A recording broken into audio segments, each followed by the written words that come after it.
Oke, assalamualaikum warahmatullahi wabarakatuh. Pertama-tama yang saya hormati Bapak Dr. Andes Sugeng Prayatno SMM, dan saya hormati teman-teman semua yang sedang menonton video saya ini.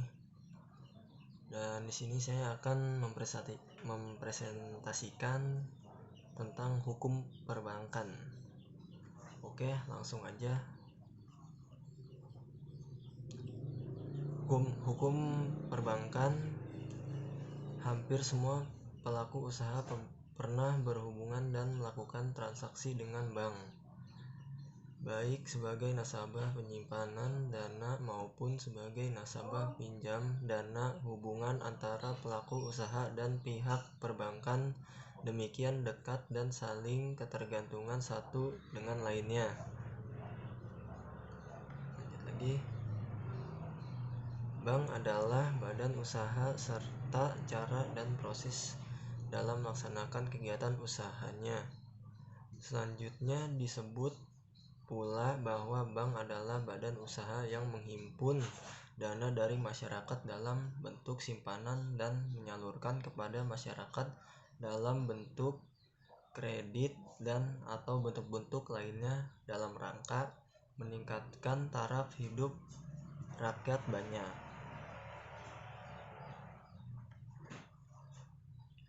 Pengertian perbankan menurut rumusan umum yang mencakup 3 aspek utama, yaitu 1. Kelembagaan bank, 2. Kegiatan usaha bank, 3. Cara dan proses pelaksanaan kegiatan usaha bank. Sebagai lembaga yang menjalankan usaha di bidang jasa keuangan, maka bank berbeda dengan bank usaha lainnya karena secara hukum mempunyai status yang kuat dengan kekayaan sendiri yang mampu melayani kebutuhan masyarakat yang mempunyai bentuk-bentuk kegiatan.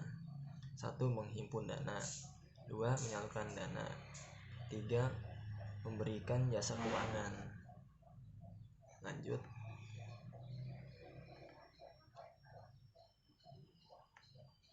B. Jenis-jenis bank. Dilihat dari fungsinya, bank dibedakan atas Bank Indonesia, bank umum, dan bank perkreditan rakyat.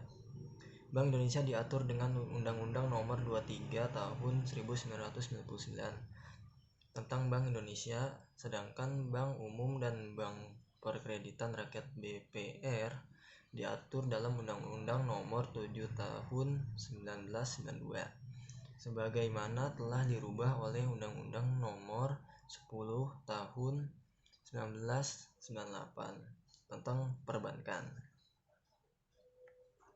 Lanjut. Bank Indonesia. Menurut Undang-Undang Nomor 23 Tahun 1999 tentang Bank Indonesia (UBI), maka Bank Indonesia mempunyai 3 macam status, yaitu sebagai bank sentral, lembaga negara independen, dan badan hukum publik. Tujuan Bank Indonesia yaitu mencapai dan memelihara kestabilan nilai rupiah terhadap barang dan jasa serta terhadap mata uang negara lain.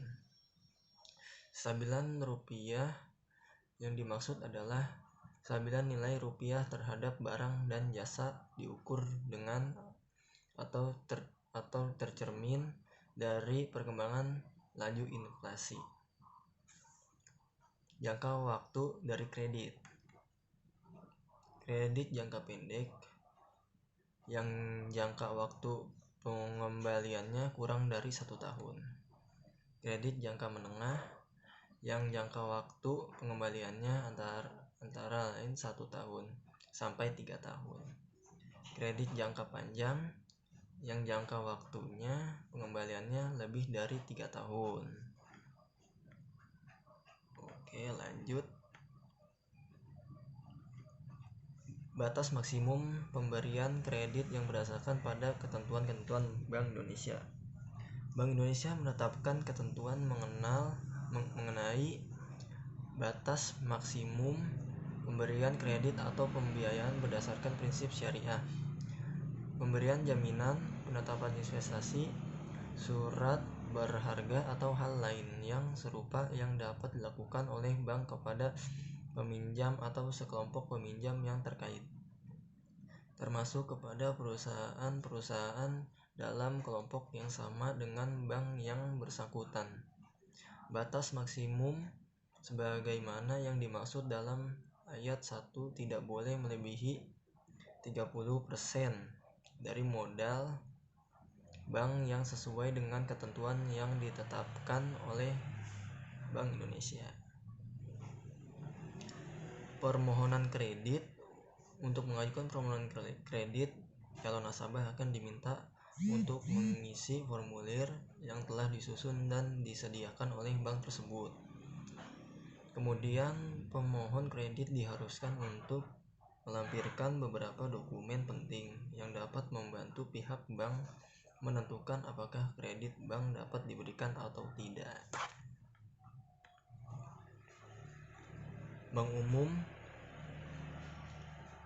adalah bank yang melaksanakan kegiatan usaha secara konvensional atau berdasarkan prinsip syariah yang dalam kegiatan usahanya memberikan jasa dalam lalu lintas pembayaran pasal 1 angka 3 UU Perbankan. Dalam menjalankan usahanya di bidang jasa perbankan, maka bank umum menetapkan dua cara, yaitu 1. Konvensional. Perbankan konvensional artinya menjalankan usaha di bidang jasa perbankan menurut cara yang lazim atau bisa dengan memperoleh keuntungan berupa bunga. B. Prinsip syariah perbankan syariah artinya menjalankan usaha di bidang jasa perbankan menurut aturan perjanjian berdasarkan hukum Islam dengan memperoleh keuntungan bukan berupa bunga. Lanjut. Bank Perkreditan Rakyat atau BPR. Bank Perkreditan Rakyat adalah bank yang melaksanakan kegiatan usaha secara konvensional atau berdasarkan prinsip syariah yang dalam kegiatannya tidak memberikan jasa dalam lalu lintas pembayaran pasal 1 angka 4 UU Perbankan.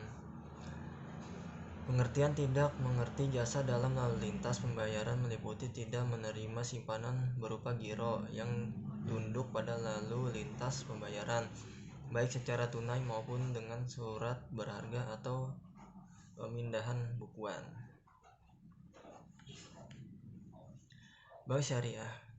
Pasal 1 ayat 13 Undang-Undang No. 10 Tahun 1998 tentang perbankan yang menyebutkan bahwa prinsip syariah adalah aturan perjanjian berdasarkan hukum Islam antara bank dengan pihak lain untuk menyimpan dana dan atau pembiayaan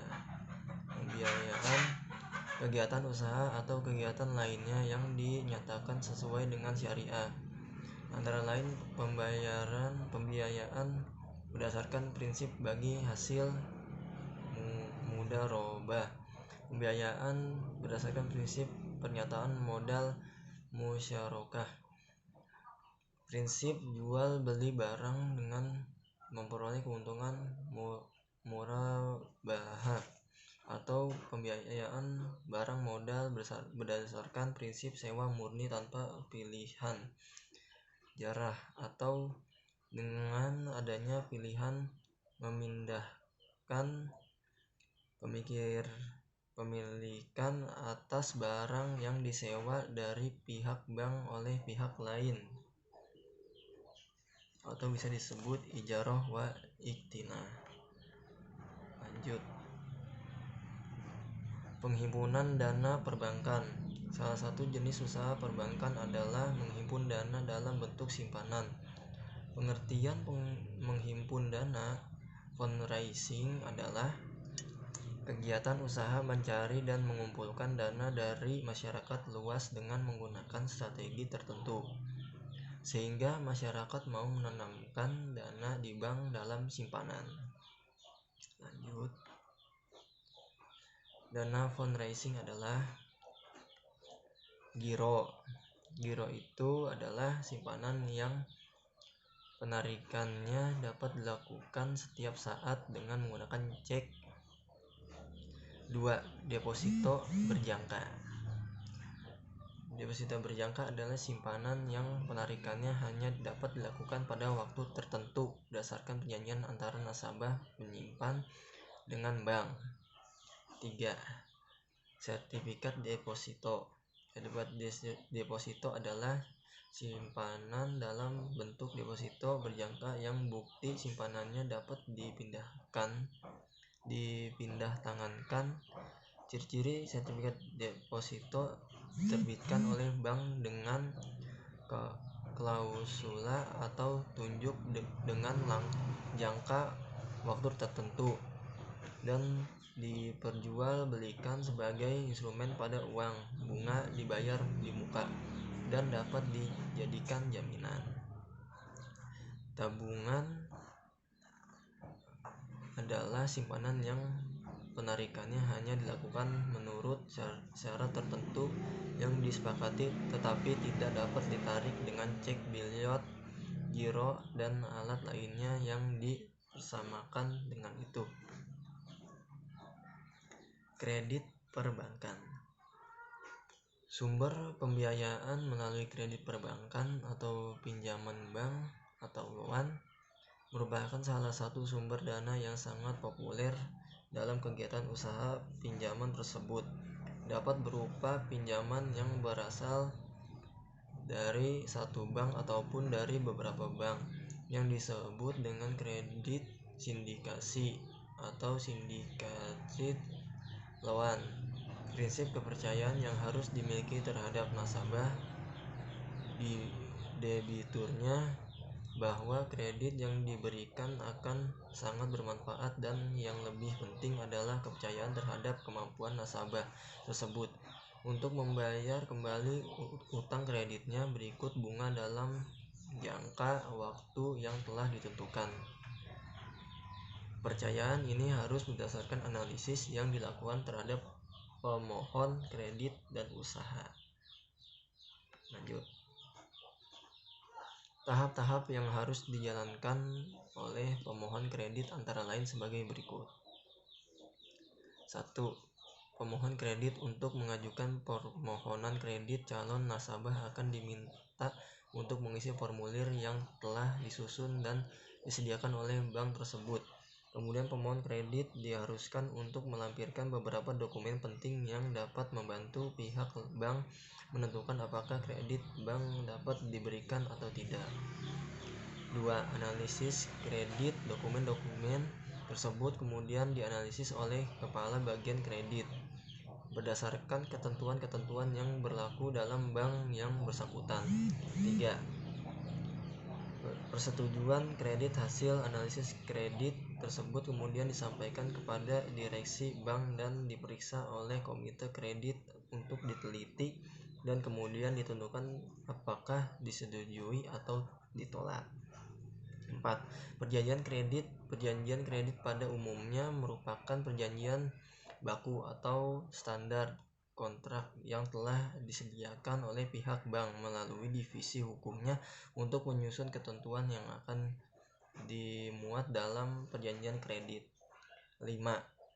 Pencairan kredit. Setelah dipenuhi persyaratan-persyaratan seperti perjanjian kredit yang sudah ditandatangani, penarikan kredit sudah sesuai dengan kebutuhan proyek dan jadwal pembangunan pemohonan pencairan kredit yang didukung oleh dokumen yang diperlukan dan besarnya kredit sesuai dengan yang ada dalam perjanjian kredit.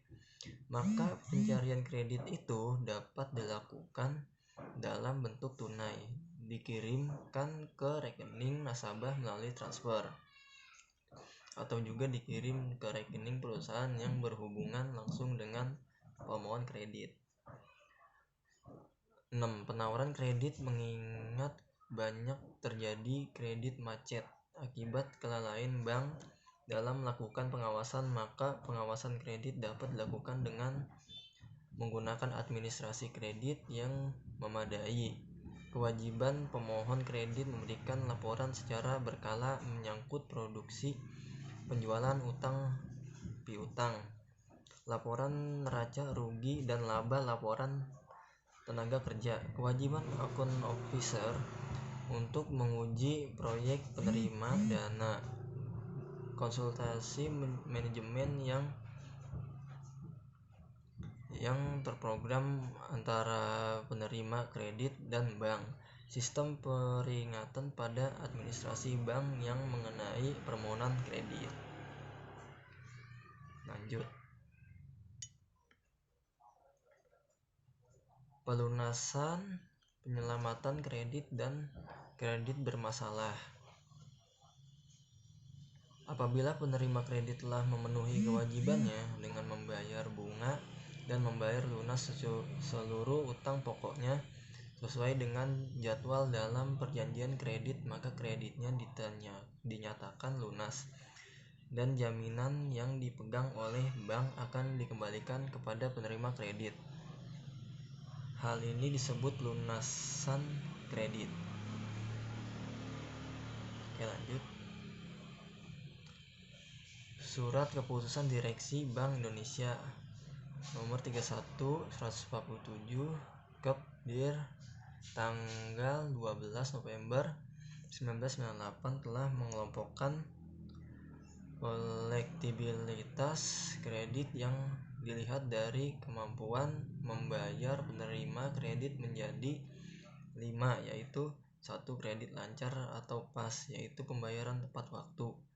2. Kredit dalam perhatian khusus atau special mention, yaitu terdapat tunggakan sampai 90 hari.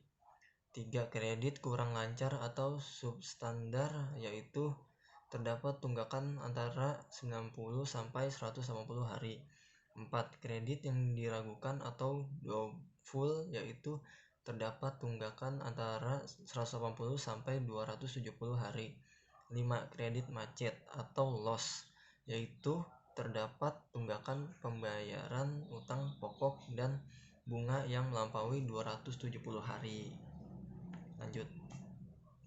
Untuk itu, penyelamatan kredit dapat dilakukan melalui 1. Rescheduling, yaitu penyelamatan pertama dengan menjadwal kembali sebagian atau seluruh kewajiban pemohon kredit. 2. Reconditioning, yang mengubah sebagian atau seluruh persyaratan yang telah sebelumnya disepakati dalam perjanjian kredit. 3.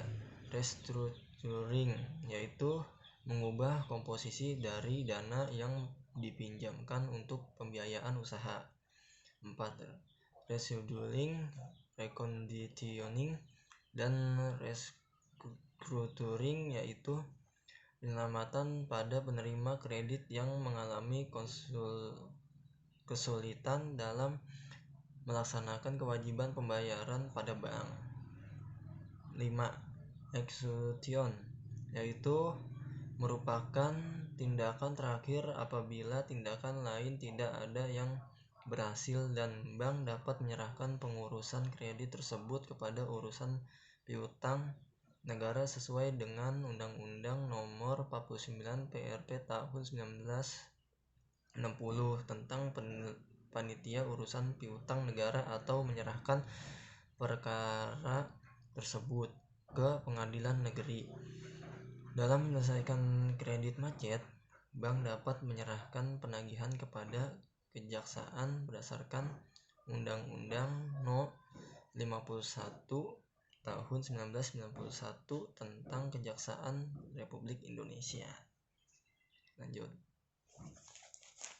Mungkin itu saja presentasi saya. Apabila ada kesalahan dari kata-kata saya yang tidak berkenan di hati guru, di hati teman-teman sekalian, mohon dibukakan pintu maaf yang seluas-luasnya. Mungkin itu saya dari saya. Assalamualaikum warahmatullahi wabarakatuh.